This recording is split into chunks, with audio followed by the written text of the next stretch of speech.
High আমি রূপম। এখন কথা হবে VD12, যেটার আজকে টাইটেল অ্যানাউন্সমেন্ট এসেছে।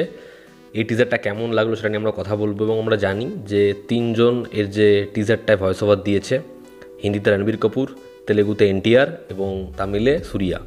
তো কেমন লাগলো এদের ভয়েস ওভার এবং টিজারটা কেমন ছিল? তারপর টিজারটা বস ভিজুয়ালি কিন্তু হেভি। এর যা BGM, সেটা যেরকম ডিজাইন, যেরকম দেখতে লাগছে বিজয় দেবরকোন্ডাকে, সেটা সত্যি ভীষণ ভীষণ ইমপ্রেসিভ। তার কারণ বিজয় দেবরকোন্ডার লাস্ট দুটো কাজ আমার খুব জালি লেগেছিল। এবার এটা দিয়ে সে কামব্যাক করবে এমনটা তো মনে হচ্ছে। তবে এর যে ভয়েস ওভার, সেটা না ব্যাপক হতে হতো। তার কারণ এদের নামগুলো নিয়ে হাইপ করা হয়েছে, সুরিয়া, NTR, রণবীর কাপুর, এবং এরা প্রত্যেকে নিজের জোনে কি আমরা সেটা জানি। এবার যদি আমি প্রথমে হিন্দির কথা বলি, তো দেখো হিন্দি ল্যাঙ্গুয়েজটাই আমি বুঝতে পেরেছি, বাদবাকিগুলো যে বুঝতে পারবো না স্বাভাবিক। আমি প্রথমে যেন হিন্দিটা শুনেছি, বুঝে গেছি যে কী বলতে চেয়েছে, তারপরে ভয়েসের বেস কেমন সেটার উপর জাজ করেছি।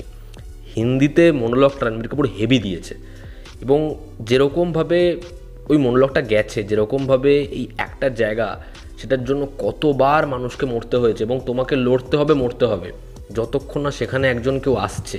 এবং যে এই মাসিহা, যে আসিরা জন্ম হচ্ছে, ওই যে বিল্ড আপটা, সেটা মনোলগে ব্যাপক। এবং রণবীর কাপুর এরকমভাবে মনোলগটা থ্রো করেছে, তোমাদের হেভি লাগবে। মানে রণবীর কাপুরের গলার বেস সে যেরকমভাবে বলেছে, হেভি লেগেছে আমার। তারপরে তোমরা তেলেগু ভার্সনটা শুনো। মানে NTR যদি আমি তেলেগু ভার্সন বুঝতে পারতাম, হয়তো বলতাম বেস্ট তেলেগু ভার্সনটাই। যেরকম ওর গলার বেস, মানে হেভি। ও যখন হিন্দি ডাবিং করে না, হিন্দিতে যখন ও কথাগুলো বলে, দেখবে বিশ্বাস হয়ে যায় আমাদের।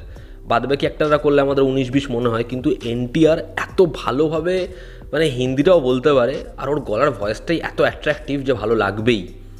একটা পুরুষালী ব্যাপক ব্যাপার রয়েছে ওর মধ্যে। তো এখানে তেলেগু টিজারটায় জাস্ট ওর ভয়েসটা উড়িয়ে দেওয়ার মতো হেভি লেগেছে আমার। আমি কথা কিচ্ছু বুঝিনি, কিন্তু হেভি লেগেছে। সুরিয়ারটাও ভালো লেগেছে, তবে বেস্ট হচ্ছে এখানে আনডাউটেডলি NTR একটা। তবে রণবীর হেভি বলেছে, হেভি লেগেছে রণবীরের ভয়েস ওভারটা।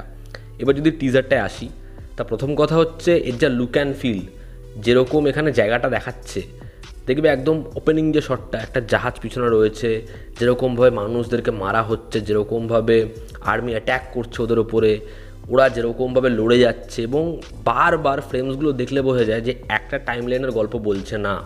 আদিবাসীরা সেই সময় কীরকমভাবে তীর্ধনুক দিয়ে লড়তো, তাদের দেহের ওপর দেহ পড়ে থাকতো, মৃতদেহগুলো চাপা দেওয়া হচ্ছে, বালির মধ্যে দিয়ে রক্তারক্ত অবস্থায় রয়েছে, সেখান থেকে লাশের পর লাশ।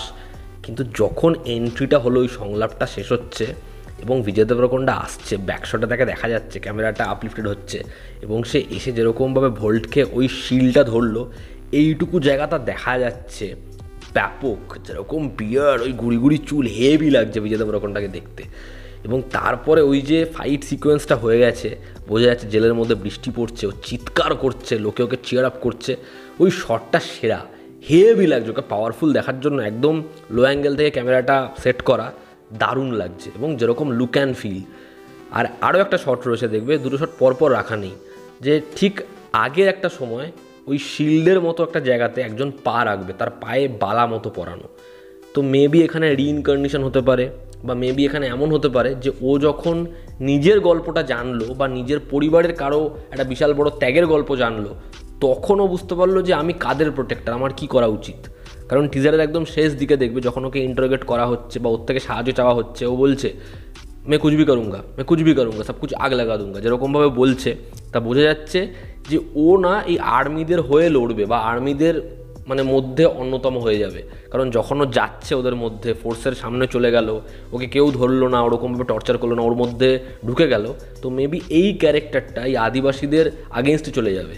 কিন্তু যখন নিজের রুটটাও জানবে, বা একটা বিশাল বড় ত্যাগ সম্পর্কেও জানবে, বা রিইনকার্নেশন হতে পারে, যখন সব মনে পড়ে যাবে, তখনও ওদের মাসিয়া হয়ে দাঁড়াবে, প্রোটেক্টর হয়ে দাঁড়াবে। এরকম কিছু হতে পারে। তবে এরকম ধরনের সিমিলার লাইনে গল্প আমরা রিসেন্ট টাইমসে প্রচুর দেখেছি। কাঙ্গুয়া দেখেছি, তারপরে বাবা ছেলের গল্প দেখেছি, হচ্ছে জুনিয়র NTR-এর ছবি ওই দেবারাতে। তো আমি চাই না ওরকম কিছু হোক, ঠিক আছে? নতুনত্ব কিছু থাকুক গল্পে, খুব বেশি সারপ্রাইজিং এলিমেন্ট না থাকলেও এমনভাবে স্ক্রিন প্লেটা আসুক, আমাদের মস্তি দিক, সেটাই যথেষ্ট। মানে আমি হেভি কিছু গল্প আশা করছি না, কিন্তু যেহেতু ছবির ডিরেক্টর ভালো, গৌতম তিন্নানড়ি, যার আমরা জার্সি ছবিটা দেখেছি, তার আগে একটা সে ছবি করেছিল, প্রথম যে ছবিটা, সেটা রোমকম ছিল।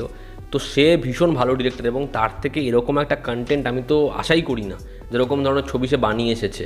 তো এই পরিচালক এটা রাইটার ডিরেক্টর, তো আশা করছি আমরা একদম হাটকে কিছু দেখবো এবং খুব ইমোশনাল একটা জার্নি পাবো। তার কারণ সে যেরকমভাবে শাহিদ কাপুর নানির থেকে পারফরমেন্স বের করেছিল, তারা কেরিয়ারের বেস্ট পারফরমেন্স, অন্যতম সেরা পারফরমেন্স দিয়ে দিয়েছে ওই ছবিতে, জার্সিতে। এবার দেখার বিজয় দেবরাকোন্ডাকে লুক ওয়াইজ তো হেভি প্রমিসিং লাগছে, পারফরমেন্সটা কীরকমভাবে বার করে। দেবরাকোন্ডা ছবিটার জন্য খেটেছে বোঝা যাচ্ছে, দেখবে কতটা বাল্কি লাগছে, মাস্কুলার লাগছে ওকে। ওর একটা ছবি আমরা দেখেছিলাম লাইগার, ভাই কি জালি ছবি। তো এই ছবিতে ওকে একদম অন্য রকমই লাগছে, ইন্টেন্সিটি ফেটে ফুড়ে বেরোচ্ছে এরকম তাকে দেখতে লাগছে। ওই বৃষ্টির সিকোয়েন্সটা সেরা, এবং চরিত্রটার মধ্যে একটা পাগলপন্থী রয়েছে, যেরকমভাবে বলছে আমি কুছ ভি করুঙ্গা জ্বালা দুঙ্গা, মানে রিয়েলিস্টিক একটা টাচও কিন্তু আছে। মানে যখন ওরকম একটা এন্ট্রি হলো, তারপরে একটা ছোট্ট সংলাপ বা ইন্টেন্স সংলাপ আমরা আশা করি, কিন্তু না, একটা পাগলপন্থী একটা দোনো-মোনোর মধ্যে রয়েছে এরকম একটা সংলাপ দিয়ে টিজারটা শেষ করা। তো এই পরিচালক আশা করছি একটা হেভি স্পেস দেবে ক্যারেক্টারাইজেশনে। এবং ছবির যে বিজিএম, অনিরুদ্ধ বস মানে ফাটাফাটি বিজিএম দিয়েছে। ওই বিজিএমটা চড়ছে না, ওটার সাথে সিকোয়েন্স ব্যাপকভাবে জেল হয়েছে। তো ওভারঅল এই টিজারটা পাওয়ার প্যাক্ট, যেরকমের টাইটেল কিংডম, সাম্রাজ্য, টাইটেলটা হেভি টাইটেল। এবার দেখা ছবিটা বক্স অফিসে কী করতে পারে। 30 মে ছবিটা আসছে, আশা করছি এই ছবিটার যখন ট্রেলার আসবে সেটাও খুব এক্সাইটিং হবে, গানগুলো খুব ভালো হবে, গল্প স্ক্রিন প্লে সেগুলো আমাদের এঙ্গেজ করে রাখবে। এবং বিজয় দেবরকোন্ডা সে কামব্যাক করবে, সে একটা ভালো পারফরমেন্স দেবে, লোকে দেখে মুগ্ধ হবে। দেখার ছবিটা হয় কেমন, বাট এই টিজারটা ভীষণ ভীষণ ইমপ্রেসিভ। তোমরা যারা দেখেছো তোমাদের কেমন লেগেছে জানিও। জনতা আমাদের পাশে আছে। আবার দেখা হচ্ছে। Love you all, bye, take care.